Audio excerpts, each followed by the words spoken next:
बुलेटिनच्या सुरुवातीला या घडीची एक मोठी बातमी। बालहक्क न्याय मंडळाकडून अल्पवयीन आरोपीची चौकशी करण्याची पुणे पोलिसांना परवानगी मिळाली आहे। उद्या 2 तास चौकशी करण्याची परवानगी मिळाली आहे। पालक उपलब्ध नसल्याने बालहक्क न्याय मंडळाच्या सदस्यांच्या उपस्थितीत ही चौकशी होणार आहे।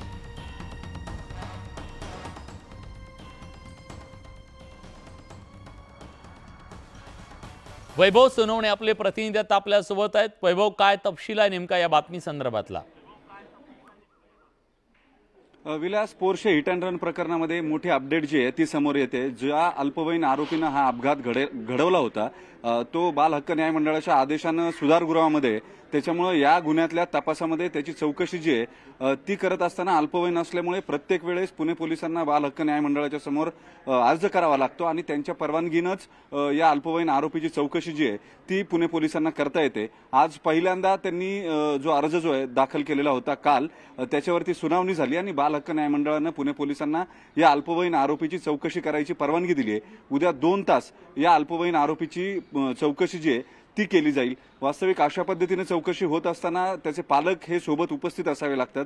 मात्र या अल्पवयीन आरोपीचे पालक जे आहेत ते तुरुंगामध्ये, आई जी आहे ती गायब आहे। त्यामुळे अशा परिस्थितीत बाल हक्क न्याय मंडळाचे सदस्य जे आहेत, एक सदस्य तिथे उपस्थित असतील आणि त्यांच्या समोर ही चौकशी जी आहे ती पुणे पोलिसांकडून केली जाईल। उद्या दुपारी ही चौकशी करायची परवानगी जी आहे ती बाल हक्क न्याय मंडळानं पुणे पोलिसांना दिली आहे। त्याच्यामुळे आतापर्यंतच्या सगळ्या तपासामध्ये जो अल्पवयीन आरोपी आहे या अल्पवयीन आरोपीच्या संदर्भाने ज्या चौकशा व्हायच्या आहेत किंवा जी माहिती पोलिसांना मिळाली आहे, जी व्हेरीफाय करायची आहे, ते सगळं पुणे पोलिसांना उद्या करता येणार आहे। विलास, धन्यवाद वैभव, तुम्ही दिलेल्या सगळ्या सविस्तर माहितीबद्दल।